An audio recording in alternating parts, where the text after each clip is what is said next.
Hello, everyone, and welcome to another episode of Autism Stories.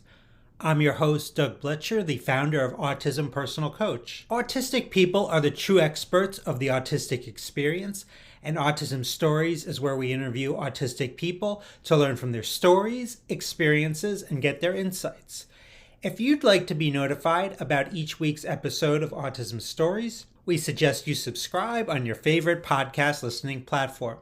We would also appreciate it if you could give us a positive rating and review, as it will help others to learn about autism stories. On today's episode of Autism Stories, Matt Nelson joins us to discuss his career as a public address announcer, turning his passion into a career, and being an advocate on social media. We hope you enjoy today's conversation. Matt, thanks so much for joining me today.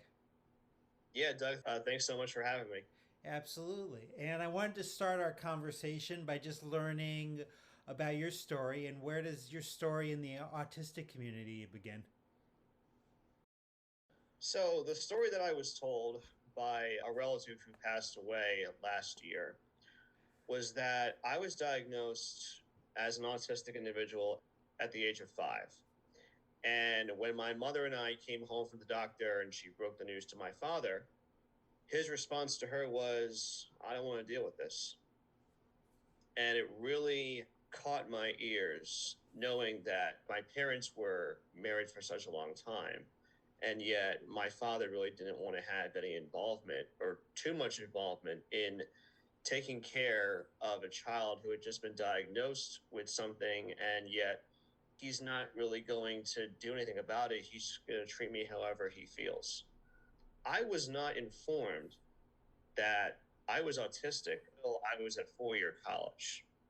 I went to Rowan University, and in my first year there, I was a junior. I was living in a townhouse on campus, and one of my roommates who lived on the same floor as he too was autistic. And my family came down to visit one weekend, and that's when they met him and realized there was something a little bit unusual about his behavior. And my sister, I remember her saying to me, "Well, Matt, you know you have autism too, right?" And I was shocked. I really didn't really know how to perceive it at the time. I think I was already having a bad weekend to begin with. And so just hearing that coming out of her mouth and them assuming that I had known what my disability was, I really wish someone would have told me that information at a younger age so that I could have a little bit more time to process it. As far as speaking out about autism more on social media, it was something I really didn't do that much until about this time a year ago. April is known around the world as Autism Awareness or Acceptance Month, however people want to phrase it. But it was around this time a year ago that I started wearing some autism accessories. I had purchased a lanyard without realizing that the puzzle pieces are not a good reference within this community.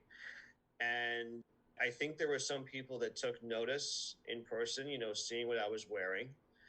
And I thought, maybe I should start doing this more. Maybe I should start buying more accessories so that people become a little bit more aware that I'm not neurotypical, I'm autistic, I'm neurodivergent. I see the world differently, I interpret things differently, and I may need a little more time and patience to understand certain conversations that people choose to have with me.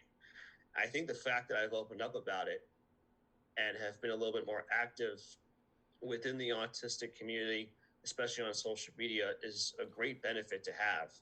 And I'm fortunate enough to see there are people out there who are both autistic and neurotypical. They're taking note of the information that I post on social media. I've interviewed, I think it's been almost 240 interviews here on Autism Stories, and I've interviewed autistic people that do so many different things, but I don't think I've ever interviewed a public address announcer before, and that's exactly what you are. I know you've done play by play broadcasting and voiceover work as well. So, one of the things that these jobs seem to have in common is that you use your voice. So, when people hear your voice, what do you hope that it conveys to them? I think when people hear my voice, I hope they realize that it's not just your average person who's trying to do his job and make sure the fans go home as happy as they possibly can, even if their team loses, for example, if I'm working a game.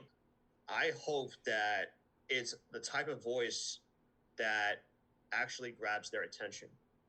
We want, as the PA announcer, we're there for the fan experience and we're there for the fan interaction.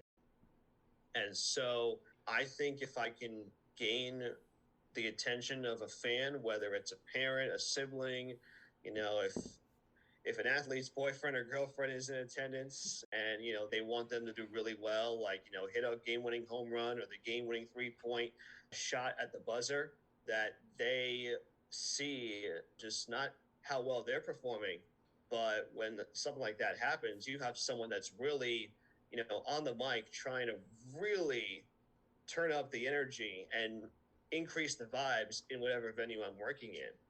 And I think that's something that gives me a little bit of an advantage. I've worked with several clients now for about 7 years, and I'm at the point where I do have a consistent line of work that comes in. I'm not year round, at least not yet, but I have enough of that freelance work as a public address announcer to get me through whatever game or whatever sport I'm working.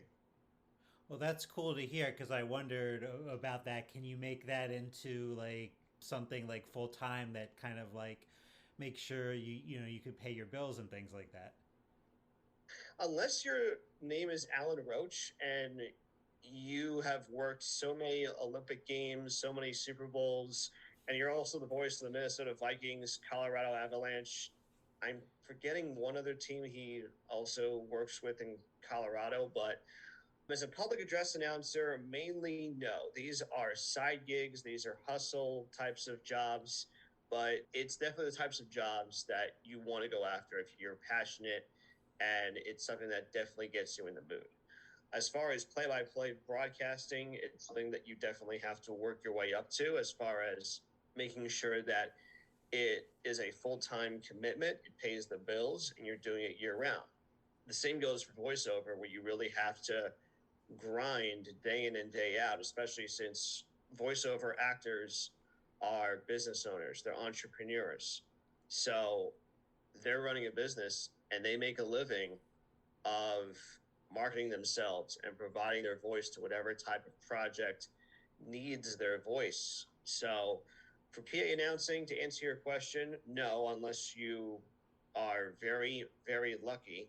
But for the other two industries, yes, you can work your way up the ladder to eventually doing it full time. You may not just be doing broadcasting, you may have some other job responsibilities depending on where you ultimately choose to work, especially in minor league baseball. I know a lot of people who are not only the play by play voice that you hear on the internet and radio, but they do a lot of work behind the scenes, especially with media relations, prepping game notes and statistics.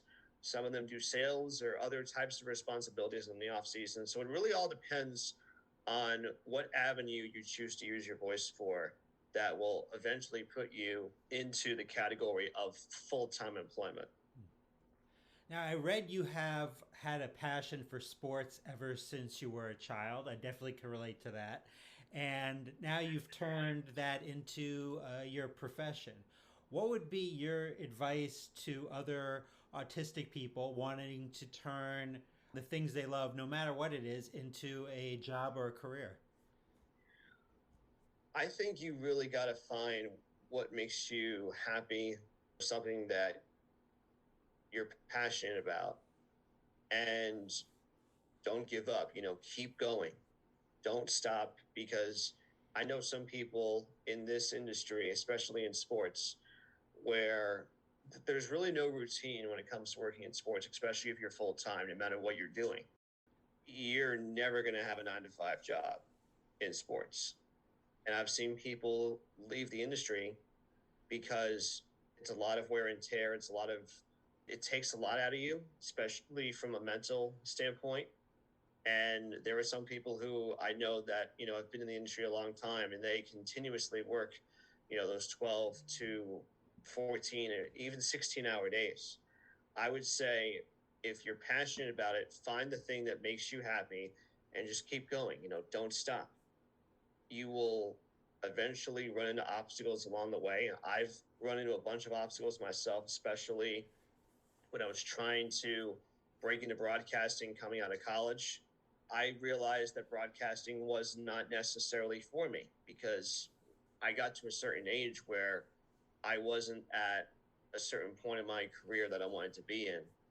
And I eventually found something that I could actually do.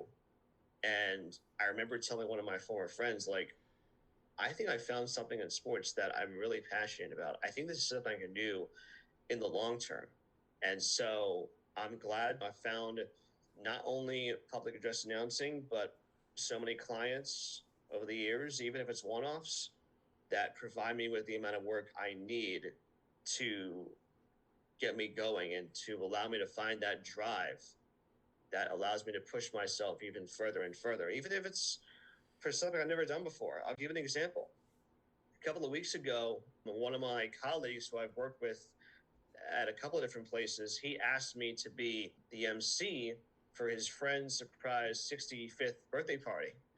I had never MC'd anything that was outside the sports industry, but they had a March Madness theme, so they were looking for someone who had that sort of announcery type feel that would, get all of the guests going. So that was something where I had to jump outside my comfort zone and really understand what I was trying to do. I had to make my voice a little bit different so that I would sound a little bit more like an MC as opposed to a PA announcer, but it worked. And that makes me think about something, networking. And I think for us as autistics, many times networking might look a little bit different than it does for allistics or neurotypicals. So I'm wondering how important is networking in kind of your profession, and what does that look like for you? Well, I think one of the great ways to network with people is by just shooting them an email. Reach out to them one day and say, hey, hope you're doing well. This is who I am. This is where I'm located. I've, done such and such experience for this client over the last several years. I've also worked here and there and all these other different places. And I'm looking, for the next step of my journey. Do you have any openings, even if it's just for filling in?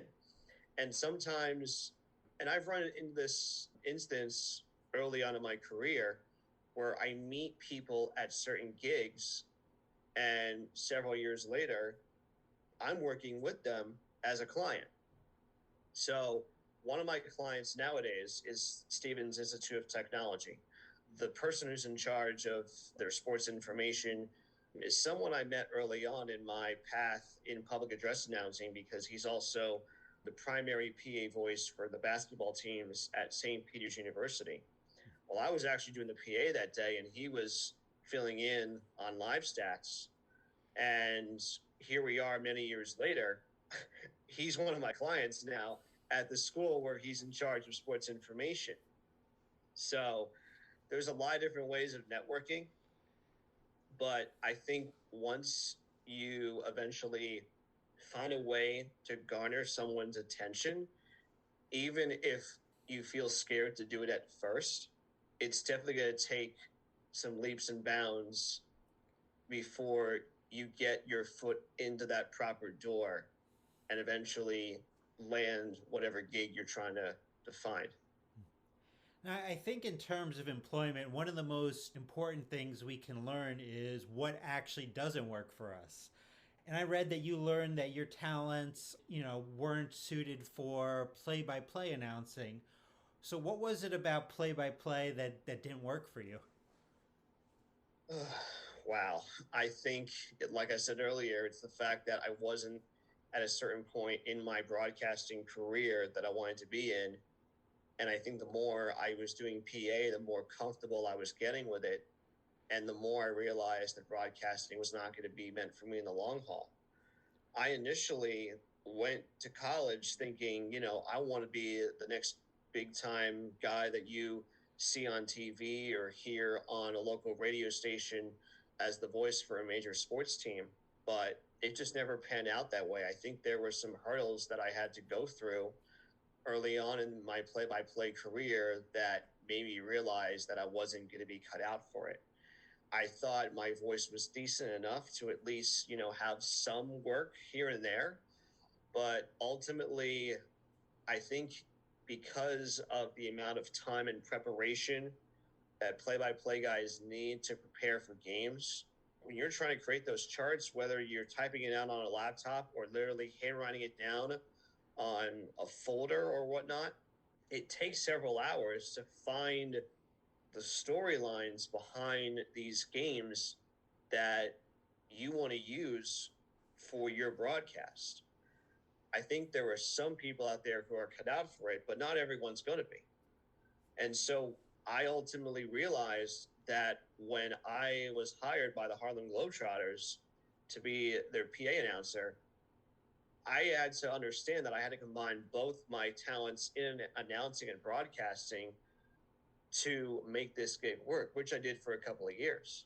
I'm glad I found the Globetrotters, but I think doing that made me realize that I wasn't going to be cut out for play-by-play broadcasting in the long term. And it seems like PA is definitely public announcing's definitely worked for you. What is it, is there some specific things about public announcing that really kind of connect and work for you? I think it's being flexible and, having the time and effort to commit to all these gigs. You're not really prepping as much as you are for a broadcast. You may be going online to a college website, scrolling through their roster to see what kinds of names you're going to be getting yourself into. That doesn't take hours. It only takes several minutes. And I think, having a feel for that team's roster in the back of my mind, it gets me thinking, okay, maybe this is how I'm going to say, this person's name.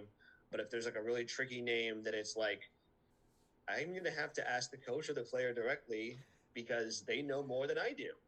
I think, developing your craft as a public address announcer is definitely something that's worked out for me. And like I said before, finding so many clients in the past, now I'm on year 7 of PA announcing. And I think just being the voice, not the face, but the voice that people have become accustomed to over the years has really put me in a good position in my career path. I was laughing to myself when you were talking about asking people how to pronounce their names because, quite often here on Autism Stories, I'll ask people beforehand to pronounce it first and their last names because I'm always worried about getting it wrong. So I appreciate your name, Matt Nelson, as what I didn't have to ask about. I have such a simple name. It's like if you screw up my name, you're going to say Mike or Mark. I'm going to be like, no, that's not my name. If you say Matthew, I'm like, I prefer Matt. Thank you. If you do it constantly, if you call me Matthew a lot of times, I'm not going to be happy with you. Well, we with my my name's Doug. That's pretty easy. But my last name Sure. Bletcher, so many people mispronounce throughout my life. So I can understand those people that get those mispronunciations. What if they called you? So it's a great question. So the biggest mistake people make is it's Blecher. So many times people will mix up the E and the L. So I believe that there's a lot more dyslexic people out there in the world than probably those people even realize because they'll say Belcher instead of Bletcher. No. Oh no. See, if I was working a game and I had your name, I'm asking is it Bletcher or Bleacher? Yeah. That would be my second way of pronouncing it, but I always like to ask first before I actually get on the mic and pronounce this person's name. It's funny because I have a game tonight and the team we're playing has a kid who's from Hawaii. And you can only imagine how difficult it can be to pronounce that kid's name if that's how he wants it. His middle name is Sean, so I'm hoping that if he does see any action tonight, I have to say Sean and not the very complicated first part of his name. I don't think I could even pronounce it. Now, my longest running passion or special interest has been my love of basketball since I was the age of 8 years old. And one of my first experiences with basketball, watching it live, was the Harlem Globetrotters. So I know you've worked for the Globetrotters for 2 years, so I'd love to hear about the experience of working with the Globetrotters. A very unique experience. It's unlike any other that anyone who works in sports will ever have. So let me first explain how I got that gig. 2018, it was actually on a Jewish holiday, ironically enough. I got a random call from someone who was, his phone number was based out of Georgia. Okay, let me pick it up and see who this is.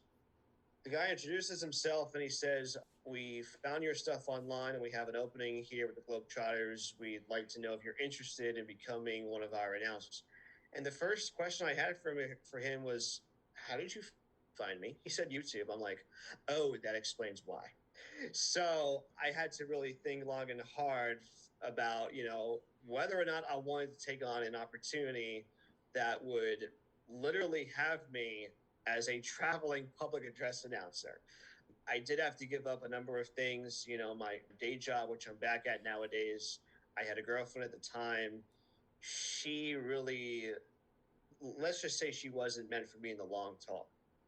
My experience with the Globetrotters was very, very unique because you're traveling 8 days a week, as I like to phrase it when I'm on the road.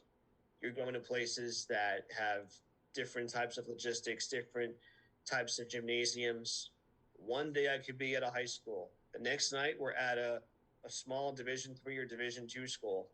And on weekends we could be at a major Division 1 college venue like Rupp Arena at the University of Kentucky, or we can be at the venue formerly known as the Staples Center in Los Angeles, which I've been fortunate enough to announce a Globetrotter game. So just getting to work and actually have more of an interaction with the players than I do nowadays, I think that's one of the biggest differences in working with the Globetrotters and working with, so many different types of personalities, people who have different backgrounds. Some of these players, they come out of college, they go right to the Globetrotters. Some of them, they play overseas or they play, say, in the NBA G League, and now here they are touring around the world with the greatest basketball team to ever live. Yeah, there are a lot of long bus rides, ranging anywhere from an hour to sometimes 5 or 6 hours to get to one location. Of course, checking in the hotel, emptying your bags, and then getting back at the bus several minutes later to head to the venue and set the court up for all these games. I also wasn't just the announcer.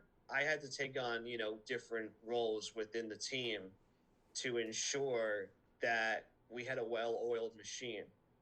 There was a lot of uncontrolled chaos, some things that were not communicated properly, but overall, anyone who has an experience like I did, it is definitely something that you will treasure for the rest of your life and make the most out of it. It was definitely an experience that I will remember for the rest of my life. Unfortunately, I was laid off or shortly after the entire world shut down because of the COVID-19 pandemic. But just take every minute you have and make the most out of this. And heck, you may be lucky enough to have some lifelong friends that you meet on tour that you're going to have with you for the rest of your life. And for those that don't know, the Globetrotters are a basketball team that does a lot of like basketball tricks and things like that. So I'm curious, did you learn any basketball tricks while you were in your time with the Globetrotters? I mean, I will never spin the ball on my own finger. That's something I will not do. I would rather someone do it for me. I can't tell you it's going to last long on this finger, but I tried. I tried making long distance shots or behind the back passes or tricks that basketball players would do that you would normally expect. But it was cool at least to learn some of their tricks and get a feel for just how many hours a day they practice, not just on the court, but sometimes they will practice in their hotel rooms, hopefully without breaking any lamps or lights or any appliances that are in the hotel rooms. And beyond our conversation today, Matt, how can people learn and connect with you? So you can find me on social media. I'm on Twitter at MATTNEL23. I'm also on Instagram at MATT.NEL23. And you can also find me on LinkedIn.